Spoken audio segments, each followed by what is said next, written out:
మాది ఏజెన్సీ ప్రాంతం రంపచోడవరం. నేను 2 సార్లు సర్పంచ్, ఒకసారి ఎంపీటీసీ కూడా నెగ్గాను. గత ప్రభుత్వానికి చంద్రబాబు నాయుడు గారి ప్రభుత్వం ఉన్నప్పటికీ ఈ ప్రభుత్వం ఉన్నప్పటికీ చాలా తేడా ఉన్నదండి. ఈ పనికిమాల వాగ్దానాలు పెట్టి నెత్తి మీద చేయి వేసి ముద్దుకొని ప్రజల ముందుకెళ్ళి సీఎం అవ్వాడు జగన్మోహన్ రెడ్డి.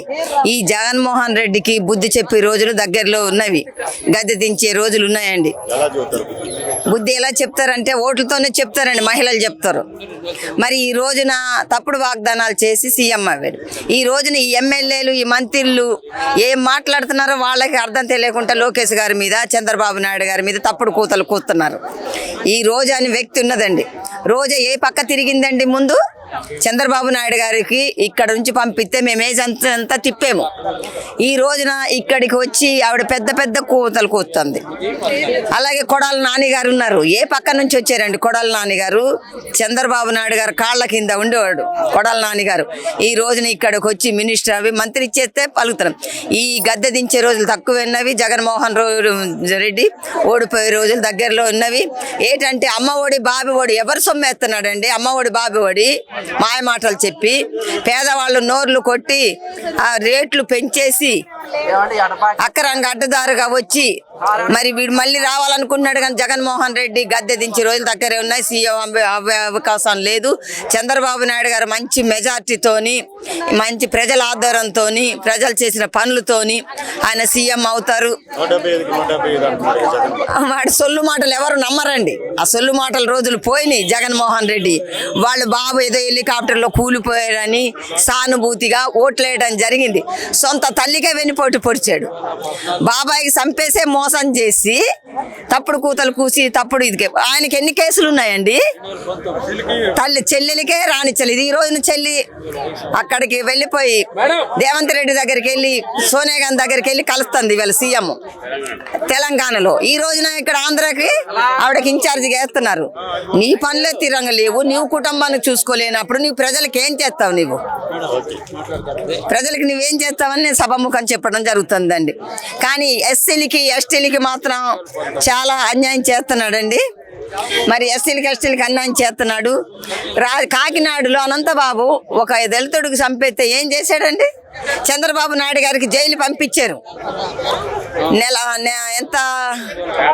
నెల 5 రోజులు జైల్లో ఉన్నారు. నీవు 16 నెలలు జైల్లో ఉన్నప్పుడు నీకు ఎవరైనా ఒక్కళ్ళు పలకరించారా? నీకు లేదు కదా.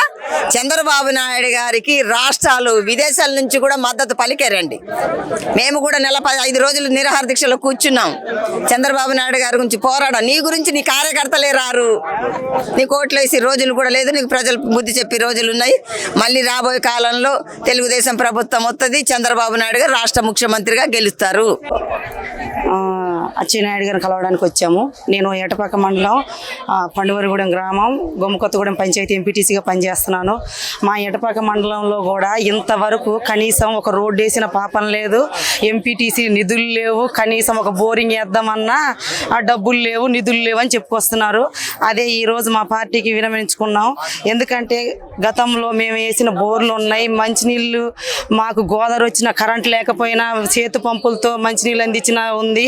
అది కాకుండా మేము గతంలోని తెలుగుదేశం ప్రభుత్వం ఉన్నప్పుడు సబ్సిడీలోని తైవాన పంపులు, అవి కాక కొన్ని పరికరాలు చాలా వరకు ఇచ్చాం. ఇప్పుడున్న ప్రభుత్వంలో మొన్న వచ్చిన వర్షానికి చేలు మొత్తం పాడైపోయి, పత్తి చేలు నిండి మొత్తం తడిసిపోయి ముద్దయిపోయినా కూడా పట్టించుకునే పరిస్థితి లేదు. ఏదన్నంటే మిర్చి తోటలు అంటున్నారు. అంటే మిగతాది పంటలు కావా? మరి మా రైతులు ఏమైపోవాలి? ఇవాళ గిరిజనులు పని చేస్తే కానీ బతుకులేదు. అలాంటిది ఈ ప్రభుత్వం వచ్చిన తర్వాత మాకు రోడ్డు వేయండి అని అడిగితే, మా ఎమ్మెల్యే గారిని మొన్న అడిగితే, మీకు రోడ్లు అడగకూడదు, మీరు అకౌంట్లో డబ్బులు పెడుతున్నాం మేము, ఆ డబ్బులు తీసుకోండి వాడుకోండి అంటున్నారు. వాళ్ళు ఇచ్చే 5,000కి 10,000కి ఎలా బతుకుతారు అనుకుంటున్నారు? ఇవాళ కరెక్ట్ అయిన రోడ్డు లేదు. రోడ్డు నుంచి పడిపోయి కాళ్ళు ఇరిగిన వాళ్ళు ఉన్నారు. డ్రైనేజ్ లేదు, మురికి నీళ్ళు ఇళ్ళకి వస్తున్నాయి. ఇంతవరకు కొత్త ఇల్లు లేవు. ఇల్లు కట్టిన వాళ్ళకి బిల్లులు లేవు. అడగడానికి మండల పరిస్థితుల్లో నిధులు లేవు. కనీసం ఎవరికి అత్యవసరం చేపిద్దామన్నా కూడా ఒక హ్యాండ్ బోర్ వేసే పరిస్థితిలో కూడా ఈ ప్రభుత్వం లేదు. అదే మా పార్టీ ఆఫీస్కి వచ్చి వినవించుకుంటూ తెలియపరిచి వెళ్తున్నాం. అందరికీ నమస్కారం.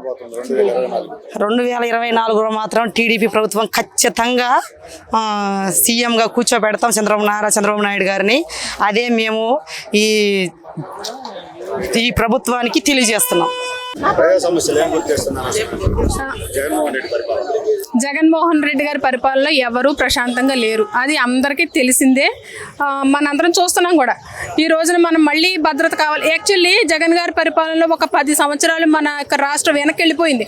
ఏ విషయంలో డెవలప్మెంట్ లేదు, నిరుద్యోగ సమస్యలు ఎక్కువైపోయాయి. తర్వాత పేదవాడికి ఏదో అకౌంట్కి డబ్బులు వేసేస్తున్నారని అంటున్నారు, ఇలా ఇస్తున్నారు, వేరే విధంగా తీసుకుంటున్నారు. కరెంట్ బిల్లులు ఎక్కువైపోయాయి, గ్యాస్ బిల్లులు ఎక్కువైపోయాయి. గ్యాస్ కూడా మేము సామాన్యులు కొనుక్కోలేని పరిస్థితుల్లో మళ్ళీ కట్టెల పొయ్యి దగ్గరికి వెళ్ళిపోయారంటే ఎన్ని సంవత్సరాలు వెనక్కి వెళ్ళిపోయింది అండి మన జనరేషన్. ఖచ్చితంగా మాలాంటి వాళ్ళు ఏంటంటే లేడీస్ ఎక్కువగా మళ్ళీ ఈయన వస్తే సొసైటీలో ఒక భద్రత, గౌరవం కలుగుతుంది. ఒక ఎస్సీ బీసీ మహిళలందరికీ కూడా ఒక సముచిత స్థానం దొరుకుతుందన్న ఉద్దేశంతో మళ్ళీ బాబు గారే రావాలని మనస్ఫూర్తిగా రాష్ట్ర ప్రజలందరూ కోరుకుంటున్నారు. జరగబోయేది కూడా అదే. మద్యంకు సంబంధించి మహిళలకు ఇచ్చిన హామీ నెరవేరలేదు. ఎంతో మంది స్త్రీలు కష్టపడుతున్నారు. భర్తలు బయటకు వెళ్ళి తాగేసి రావడం వల్ల స్త్రీలు కష్టపడడంతో పాటు ఆర్థికంగా వెనకబడిపోతున్నారు. దాంతోపాటు ఆయన గారు గవర్నమెంట్ నుంచి ఏదో మద్యం బయటకు తెచ్చారు కదండి, దానివల్ల ఎంతో మంది ఆరోగ్యాలు క్షీణించిపోతున్నాయి, పాడైపోతున్నారు, చనిపోయే వాళ్ళు చనిపోతున్నారు. ఈ రోజున కరోనా విషయం తీసుకోండి, ఎంతమందికి న్యాయం జరిగిందండి. ఇంకొక విషయం, తర్వాత వైజాగ్లో ఎవరికీ లేవండి. సుధాకర్ గారు ఎస్సీ అయినా మరి ఆయన చనిపోయాడంటే ఖచ్చితంగా ఈ జగన్ గారి పార్టీ బాధ్యత వహించాలి. అలాంటి సిచ్యుయేషన్స్లో అంత పెద్ద పొజిషన్లో ఉన్న వ్యక్తిని, ప్రజలకు సేవ చేసే వ్యక్తిని జగన్ గారి పాలనలో వదిలిపెట్టలేదు, ఆయన్ని చంపేసేంత వరకు వదిలిపెట్టలేదు. అలాంటి మనుషులకే భద్రత లేనప్పుడు సామాన్యులైన స్త్రీలకి ఏమాత్రం భద్రత ఉంటుందంటారు? ఖచ్చితంగా అది ఒకటి గమనించాలి. ఇంకొకటి ఏంటంటే మద్యపానం, అది భయంకరం. వాళ్ళ ప్రవేశపెట్టిన దానివల్ల ఏమాత్రం గవర్నమెంట్కి ఫండ్ ఏ విధంగా వెళ్ళిందో మనకు తెలియదు, కానీ ప్రజలైతే ఆరోగ్యం క్షీణించిపోయింది. వాళ్ళు చాలామంది కుటుంబాలు అన్యాయం అయిపోయాయి. ఇంకొకటి, వైజాగ్లో తుఫాన్ వచ్చినప్పుడు బాబు గారు ఆయన ఇంట్లోనే తుఫాన్ వచ్చినట్టుగా ముందుగానే వెళ్ళిపోయి అక్కడ ప్రజలందరినీ భద్రపరచడం మనం చూస్తున్నాం. కానీ కరోనా టైంలో సీఎం గారు జగన్గా ఉండేటప్పుడు ఆయన ఏం చేశారు? అదే మన బాబు గారు ఉండుంటే ఆయన ఇంట్లోనే ఆయన ప్రజలకే ఆపద వచ్చినట్టు, విపత్తు వచ్చినట్టు ఆయనే ముందుండేవాళ్ళు. ఈయన గారు చచ్చిపోతామని ఎక్కడ దాక్కున్నారు ఏమండి? అన్ని ప్రాణాలు పోయేవి కాదు. అక్రమంగా మందిని శవాలను తీసుకెళ్లి ఒకే చోట పూడ్చిపెట్టే పరిస్థితి వచ్చింది. ఎందుకండి? మంచి పరిపాలన లేకపోవడం వల్ల. ఈవేళ మన బాబు గారే ఉండుంటే ఆ రోజు నిజంగా చాలా న్యాయం జరిగేది. ఆ కరోనాని మనం సమర్థవంతంగా జయించేవాళ్ళం. దానివల్ల ఎంతమంది నష్టపోయారు, ఎన్ని కుటుంబాలు వీధిన పడ్డాయి. ఎగ్జాంపుల్ నా కుటుంబమే. ఆ రోజున మాకు సరైన సహాయం అందకుండా నా భర్తను కోల్పోయాను. ఇంకా చాలామంది రోడ్డు మీద పడ్డారు, నాలాంటి వాళ్ళు ఉన్నారు. అలాంటి అన్యాయాలు మళ్ళీ భూమి మీద ఎన్నో విపత్తులు రాక మానవు. అలాంటప్పుడు సరైనటువంటి పాలన ఉండుంటే మాలాంటి వాళ్ళకి న్యాయం జరిగి ఉండేది కదండి. అందుకు మేము మనస్ఫూర్తిగా కోరుకుంటున్నాం బాబు గారి పాలనలోకి రావాలని. మళ్ళీ రాబోయేది కూడా అదే. జగన్ గారికి ఇంతటితో ఫుల్ స్టాప్ పడబోతుంది. అందుకు మేము చాలా ఆనందిస్తున్నాం. అంటే మీ బిడ్డని ఆశీర్వదించండి అని వేదికల మీద చెప్తున్నాడు కదా, మరి ఏమి జనాలు ఆ మాటలకి మభ్యపడతారేమో అనిపిస్తుంది కదా. ఎవరు మభ్య పెడతారండి? వేదికల మీద మీ బిడ్డని గతంలో కూడా ఆయన బిడ్డగా ప్రజలు స్వీకరిస్తారు. అవునండి, గతంలో కూడా పాదయాత్ర అని చెప్పి మొదలు పెట్టారు. అందరినీ నా బిడ్డ అని నెత్తి మీద చేశారు. చక్కగా ముసలోళ్ళు ముద్దు పెట్టుకున్నారు. అదే విధంగా మరి అంత ప్రత్యేకత వాళ్ళకి ఎక్కడ దొరికింది? అంత ఆదరణ ఎక్కడ దొరికింది? తర్వాత పెన్షన్లు పెంచేస్తున్నాను అంటున్నారు. ఎవరికి అందుతున్నాయి, ఎవరికి అందట్లేదు తెలియట్లేదు. సగం మందికి వాళ్ళ అర్హులు కాదని తీసేస్తున్నారు, లేదంటే వాళ్ళ పిల్లలు ఉద్యోగస్తులని కొన్ని తీసేస్తున్నారు. ఇవి జరగనివి, అందరికీ తెలిసినవే. మళ్ళీ ఏంటంటే ఒకరికొకరు చెప్పుకోకపోవడం వల్ల, ఇలాంటి వేదికలు దొరకపోవడం వల్ల బయటపడట్లేదు. కానీ నాలాంటి సామాన్యులకి చేతిలో ఒక ఆయుధం ఉంది. ఆ ఆయుధంతో బుద్ధి చెప్పబోతున్నారు.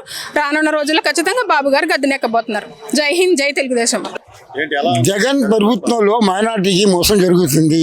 నా ఎస్టీ, నా బీసీ, నా మైనార్టీ అంటున్నాడు, కానీ మొత్తం మైనార్టీకి మోసం చేస్తున్నాడు.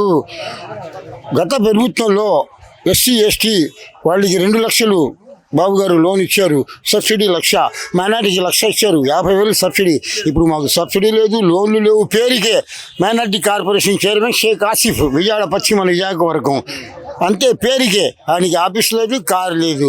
ఏమయ్యా మైనార్టీ లోన్లు ఉన్నాయి కదా, 1,00,000 రూపాయలు మా బడ్జెట్లో ఇవ్వమంటే బాబు పేరుకే ఏం లేదు. లోన్లు లేవు, తొక్క లేదు, తోలు లేదు.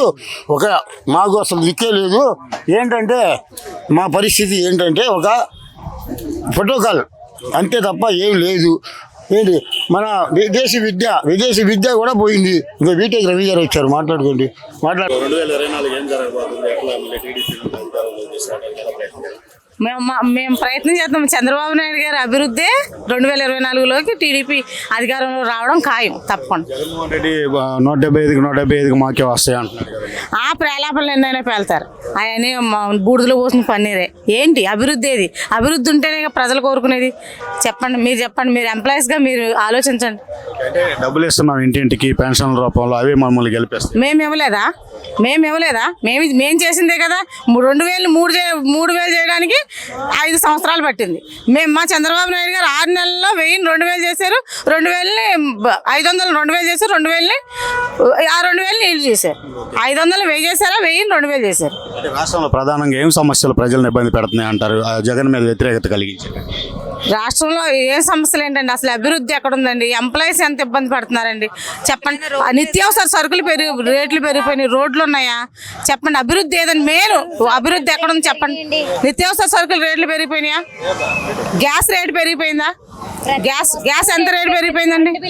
కరెంట్ ఛార్జీలు పెంచేశారా?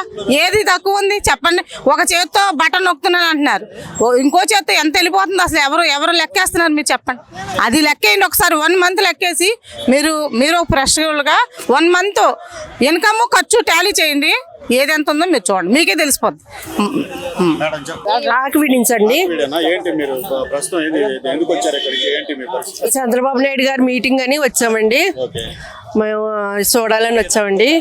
అంతే మాట్లాడు.